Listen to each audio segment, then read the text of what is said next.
নমস্কার বন্ধুরা, welcome back to my channel Puja kitchen with food. তো তোমরা সবাই কেমন আছো? আশা করছি সবাই ভালো আছো, আর আমিও খুব ভালো আছি। তো অনেক দিন পরে আমি আবার একটা ভিডিও দিচ্ছি। তো বানাচ্ছি মোচার ঘন্ট। তো আমি যেভাবে বানাই সেভাবে তোমাদের সাথে শেয়ার করছি। তো দেখো, প্রথমে কড়াইতে তেল দিয়ে আলুগুলো এরকম মানে একটু বড় বড় করেই কেটেছি, কেটে ভালো করে লাল লাল করে ভেজে তুলে নেব। তাতে দিয়ে দিচ্ছি অল্প নুন আর অল্প হলুদ দিয়ে ভেজে নেব। তো চিংড়ি মাছ ছাড়া এইভাবেও যদি মোচার ঘন্ট তোমরা বানাও, প্রচণ্ড পরিমাণে ভালো লাগে। আর এটা কিন্তু আমি নিরামিষ বানাচ্ছি না, আগের থেকেই বলে দিচ্ছি, কিন্তু আমি এতে চিংড়ি মাছও দিচ্ছি না। তো দেখো, মোচাটা ভালো করে সেদ্ধ করে নিয়েছি, নিয়ে ভালো করে এবার চটকে নেব। তো দেখো, এদিকে আলু ভাজা হয়ে গেছে, আমি তুলে নিচ্ছি। তো এইভাবে মোচা রান্না করে দেখবে, তোমাদের মানে চিংড়ি মাছ দিয়ে দেওনি বা যে স্বাদ কম হয়েছে কোনোটাই হবে না, আরও বেশ ভালোই লাগে।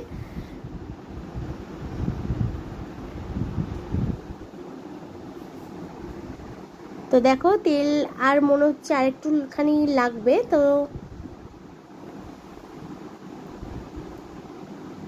যদি তেল লাগে বন্ধুরা আমি পরে দেবো, কেন আলুর সাথেও অনেকটা তেল উঠে গেছে। তো দেখো, দিয়ে দিচ্ছি একটু তেজপাতা আর জিরে ফোড়ন।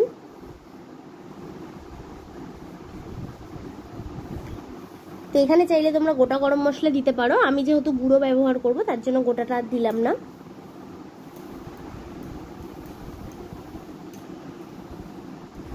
তো দিয়ে দিচ্ছি দেখো একটা ছোট সাইজের পেঁয়াজ কুচি। তো মোচাটা কিন্তু আমার বেশ মানে বড়ই ছিল, তো সেখানে বেশি কিছু মশলা ব্যবহার করবো না। পেঁয়াজটাও কিন্তু খুব বড় সাইজের নেবে না, একদম একদম ছোট না, মিডিয়াম সাইজের একটা পেঁয়াজ কুচি আমি এইভাবে দিয়ে একটু ভেজে নিচ্ছি।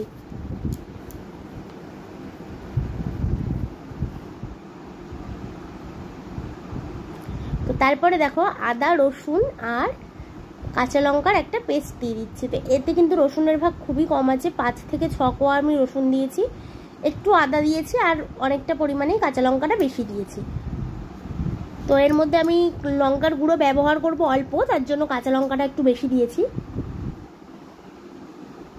তো এবার দেখো, দিয়ে দিচ্ছি জিরে গুঁড়ো, ধনে গুঁড়ো, হলুদ গুঁড়ো, লঙ্কার গুঁড়ো, যেগুলো যেগুলো লাগবে সেগুলো দিয়ে দিচ্ছি। তো প্রথমে দিলাম ধনের গুঁড়ো, তারপরে দিয়েছি জিরে গুঁড়ো,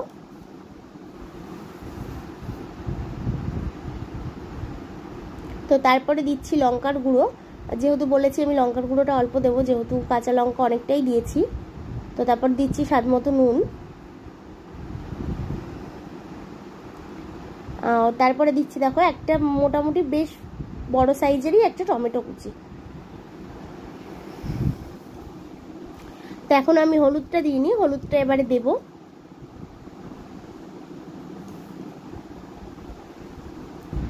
তো আমি রান্নার ভিডিওটা কিন্তু অনেক দিন পরেই করছি, তো রান্নার ভিডিওটা আমি দিচ্ছিলাম না।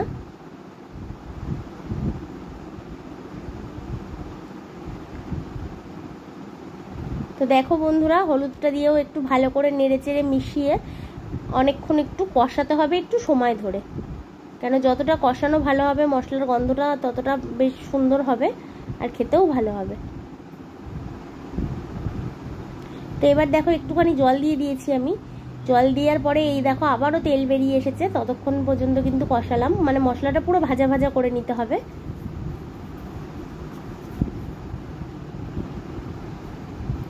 তো এবার দেখো দিয়ে দিচ্ছি মোচাটা, আর মোচাটা সেদ্ধ করে ভালো করে একটু চটকে নেবে হাতের সাহায্যে, তাহলে একদম যখন রান্না করবে পুরো মিশে যাবে। আর মোচাটা কিন্তু কিছু দিয়েই আমি সেদ্ধ করিনি, না নুন না হলুদ কিছু দিয়েই সেদ্ধ করিনি, কেটে জলের মধ্যে সেদ্ধ করে নিয়েছি।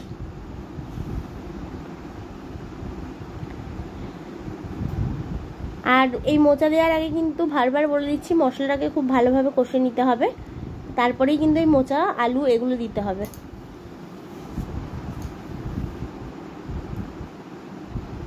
তো দেখো বন্ধুরা, মশলার সাথে পুরো মোচাটাকে আমি মিশিয়ে নেওয়ার চেষ্টা করছি, যাতে মশলাটা চারিদিকে সুন্দরভাবে মিশে যায়। তো দেখতে পাচ্ছ মশলাটা মোচার সাথে ভালো করে মিশিয়ে 2 থেকে 3 মিনিট ওইভাবেই রান্না করে নিয়ে আলুটা দিয়ে দিচ্ছি।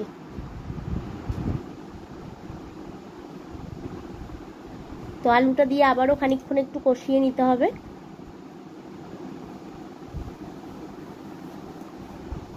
তো তোমরা কারা কারা এইভাবে মোচা রান্না করে খাও অবশ্যই আমাকে জানাবে কমেন্টে।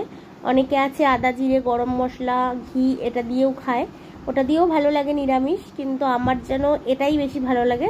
তো চিংড়ি মাছ যখন না থাকে বা না দিই তখন কিন্তু আমি এইভাবেই রান্না করি। তো অল্প একটু জল দিলাম শুধু আলুটা সেদ্ধ হওয়ার জন্য। এই জলটা শুকিয়ে যখন পুরোটা তেল বেরিয়ে আসবে তখন কিন্তু গরম মশলার ঘি দিয়ে নামিয়ে নিতে হবে।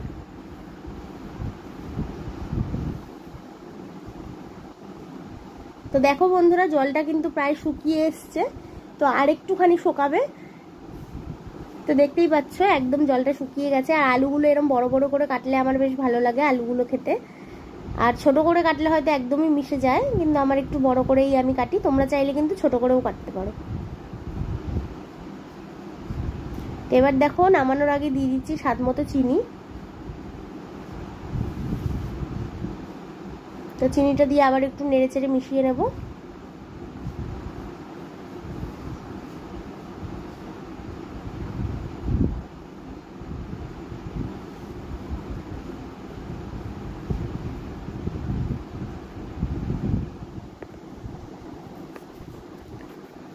তো প্রায় রান্নাটা হয়ে এসছে, তেল ছাড়তেও শুরু করে দিয়েছে। এই মোচায় একদমই জল থাকলে কিন্তু ভালো লাগে না, যত একটু তেল তেল বেরিয়ে আসবে বেশ ভাজা ভাজা মতো, এটাই কিন্তু বেশি স্বাদ হয়।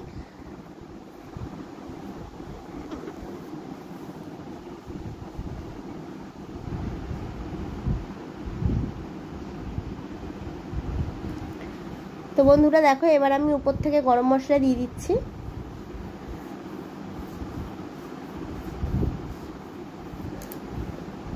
আর দিয়ে দেবো সাথে একটুখানি ঘি। তো ঘিয়ের গন্ধটা আমরা খুব একটা পছন্দ করি না, তার জন্য ঘিটা আমি অল্প একটুই দিচ্ছি। তো তোমরা চাইলে কিন্তু ঘিটা যে যেমনভাবে খেতে পছন্দ করো অবশ্যই সেইভাবেই দেবে। ঘিয়ের গন্ধ আমার গরম গরম তো চলে যায়, যখন ঠান্ডা হয়ে যায় তখন গন্ধটা আমার একটু বেশি লাগে। যে কোনো রান্নায় তরকারিতে আমার ঘিটা অতটা পছন্দ নয়, তো তার জন্য আমি একটু কম দিচ্ছি। তোমরা চাইলে কিন্তু যে যেমন গন্ধ পছন্দ করো, ঘি খেতে অনেকেই আছে যে খুব পছন্দ করে, তাদের কিন্তু একটু বেশি দিলেও কোনো সমস্যা হয় না, কিন্তু যারা পছন্দ করে না তাদের একটুখানি দিলেও সমস্যা হয় খেতে। তো আলুগুলো দেখে নিচ্ছিলাম সেদ্ধ হয়েছে নাকি, তো পুরো সেদ্ধ হয়ে দেখো একদম পুরো মিশে গেছে দেখো মোচা। তো আমার মোচা রান্না রেডি। যদি ভিডিওটি ভালো লাগে লাইক শেয়ার কমেন্ট করতে ভুলো না, চ্যানেলটিকে সাবস্ক্রাইব করে পাশে থাকা বেল বাটনটি প্রেস করে দিও, যাতে ভিডিও পোস্ট করলে নোটিফিকেশন তোমাদের কাছে পৌঁছে যায়। তো দেখা হচ্ছে আবার একটা নতুন ভিডিওর সাথে, ততক্ষণ সবাই সুস্থ থেকো আর ভালো থেকো।